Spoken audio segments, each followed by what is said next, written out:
السلام علیکم ورحمۃ اللہ وبرکاتہ۔ میں گروپ کے تمام شرکاء کو خوش آمدید کہتا ہوں۔ نہایت اہم موضوع پر گفتگو کرنے کی ضرورت ہے، اور وہ یہ ہے کہ ہم نے جو روایت شروع کی ہے، جس کے تقریباً 12 سپارے مکمل ہو چکے ہیں، 13ویں پہ ہم چل رہے ہیں، اس کی تکمیل کس طرح ہوگی؟ یہ ایک بہت اہم بات ہے، کیونکہ قرآن پاک کی کوئی بھی روایت ہو، اس کو الحمد سے لے کر والناس تک سبکن پڑھنا، پڑھانا، سننا، سنانا ضروری ہوتا ہے۔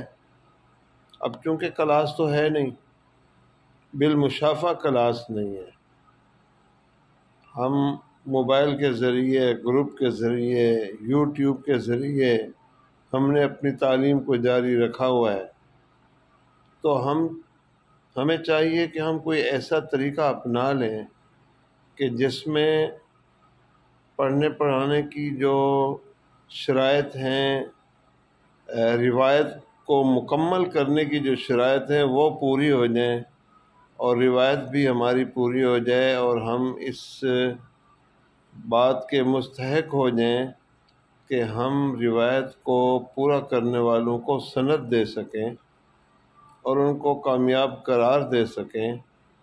وہ روایت مکمل کرنے کے بعد اگلی روایت شروع کرنے کے قابل ہو جائیں۔ تو اس کا طریقہ کار جو ہے وہ میں آج وضاحت کے ساتھ بیان کرنا چاہتا ہوں۔ نبی اکرم صلی اللہ علیہ وآلہ وسلم کے دور میں تعلیم و تعلم کا طریقہ کار یہ تھا کہ حضور علیہ الصلاۃ والسلام اپنے صحابہ کو قرآن سنایا کرتے تھے۔ جنہیں پڑھانا سکھانا مقصود ہوتا تھا، انہیں قرآن حضور خود سنایا کرتے تھے، وہ سن لیتے تھے، تو آپ سمجھیں کہ سبق کی تکمیل ہو جاتی تھی، سبق پورا ہو جاتا تھا۔ اس کے بعد اگلا دور آیا تو طریقہ کار تبدیل ہو گیا کہ جو معلم تھے وہ سناتے نہیں تھے، وہ سنا کرتے تھے، اور جو متعلمین ہیں، طلباء ہیں، وہ سنایا کرتے تھے، اور معلمین ان کی غلطی نکالتے تھے۔ پھر ایک تیسرا دور آیا جب ضرورت محسوس کی گئی کہ معلم بھی سنائے اور متعلم سے سنے بھی، تو یہ تیسرا طریقہ کار جو ہے یہ اپنایا گیا، اور صدیوں تک یہ چلتا رہا۔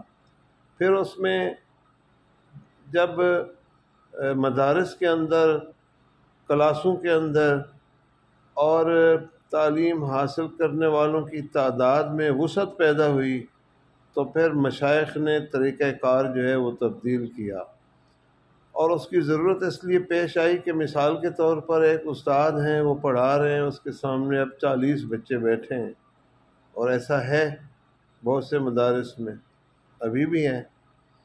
اب 40 طلباء میں سے ہر طالب علم جو ہے وہ الحمد سے والناس تک تو نہیں سنا سکتا نا استاد کو، 40 قرآن وہ سنے پھر ان کو سند دے۔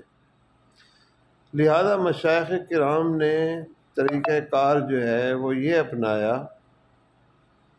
کہ ہر طالب علم تھوڑا تھوڑا حصہ قرآن پاک کا سنائے، اور جب وہ سنا رہا ہو تو دوسرے طلباء بھی سن رہے ہوں، اور استاد بھی موجود ہو، وہ بھی سن رہا ہو، اور اسی طرح کچھ حصہ جو ہے وہ استاد سنا لے، یعنی پڑھا لے، دوسرے لفظوں میں وہ ان کو پڑھا لے، چاہے اپنے ساتھ پڑھائے، یا طلباء جو ہیں وہ باصلاحیت ہوں تو ان کو صرف وہ سنا دیا کرے، اور اگر طلباء کے تلفظ میں کوئی کمی ہے، کمزوری ہے، تو انہیں اپنے ساتھ پڑھوائے، ان کے تلفظ درست کروائے۔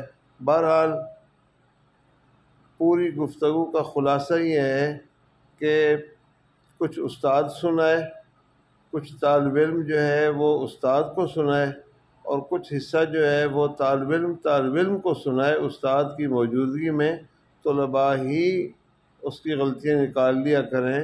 تو یہ ہر صحیح طریقہ جو ہے، تینوں طریقے جو ہیں یہ پڑھنے پڑھانے میں شمار ہوتے ہیں، اور اس سے روایت کی یا قرات کی جو ہے وہ تکمیل ہو جاتی ہے۔ اب ہم آتے ہیں اپنے طریقہ کار کی طرف جو ہم نے اپنایا ہوا ہے۔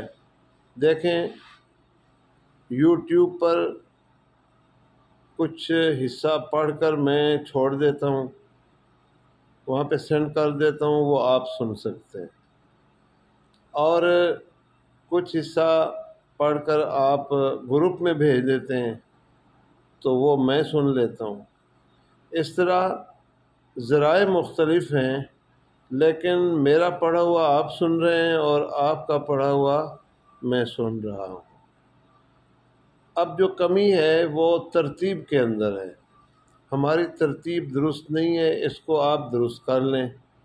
ایک تو ترتیب کی کمی ہے، اور دوسرا تسلسل نہیں ہے، یہ تسلسل بھی آپ قائم فرمائیں۔ بہت سے ساتھی ہیں جو اپنا حصہ نہیں ڈال رہے، اس میں اپنا سبق نہیں بھیج رہے۔ اب تو بہت آسانیاں ہم نے کر دی ہیں۔ دیکھیں، یوٹیوب چینل کو سبسکرائب کریں، آپ وہاں پر جا کر آپ ہم سے چند رکوع سن لیں، اور گروپ کے اندر ہم نے آپ کو فرش بھیج دیے ہیں، وہ آپ دیکھ لیں، ان کو دیکھ کر آپ پڑھ سکتے ہیں۔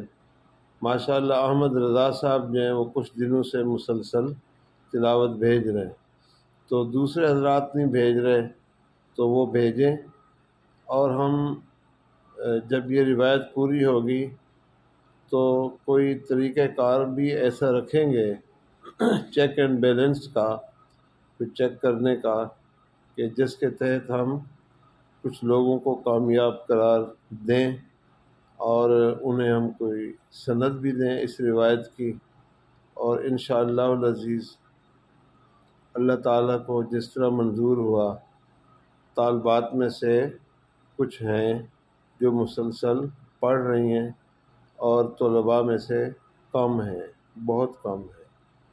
تو ابھی بھی آپ کوشش کریں، ہم 12ویں پارے پہ ہیں، قرآن کا اکثر حصہ باقی ہے۔ تو میں بات کر رہا تھا ترتیب کی، ترتیب آپ قائم کریں۔ میں مثال دے رہا ہوں کہ 13واں سپارہ ہے، اب اس کے 5 رکوع اگر میں نے پڑھ کر سینڈ کر دیے، وہ آپ سن لیں، تو اب آپ میں سے ایک کو چاہیے کہ وہ 6واں رکوع پڑھ دے، ایک 7واں پڑھے، ایک 8واں پڑھے، ایک 9واں پڑھے، اس طرح ایک ترتیب ہونی چاہیے۔ اب 5 رکوع میں نے پڑھے 13ویں پارے کے، تو کوئی صاحب جو ہے وہ اپنی تلاوت 12ویں سپارے میں سے بھیج رہے ہیں، اور کوئی جو ہے وہ 13ویں سپارے کے شروع سے بھیج رہے ہیں، یعنی جو میرا پڑھا ہوا ہے، جو میں نے سینڈ کیا ہوا ہے، اسی کو دوبارہ وہ پڑھ کے بھیج رہے ہیں۔ تو ایسا نہ کریں، بلکہ ترتیب قائم رکھیں۔ جو میں پڑھ کر بھیجتا ہوں آپ سن لیتے ہیں، آپ یہ سمجھیں کہ وہ آپ کا سبق ہو گیا، اور جو آپ پڑھ کر بھیجیں گے وہ پھر میرے پڑھے ہوئے سے آگے ہونا چاہیے، اور آپ کے بھی آپس میں ترتیب ہونی چاہیے۔ ایسا نہ ہو کہ دگنا نہ پڑھا جائے، ڈبل نہ پڑھا جائے۔ جو صفحہ یا جو رکوع یا جو صورت بھی پڑھی جائے تو وہ ایک ایک دفعہ پڑھی جائے، تاکہ ہم جلد سے جلد والناس تک پہنچ سکیں۔ تو میری ان گزارشات پر آپ توجہ دیں۔ اللہ تبارک و تعالی ہم سب کو کامیابی عطا فرمائے۔ السلام علیکم ورحمۃ اللہ وبرکاتہ۔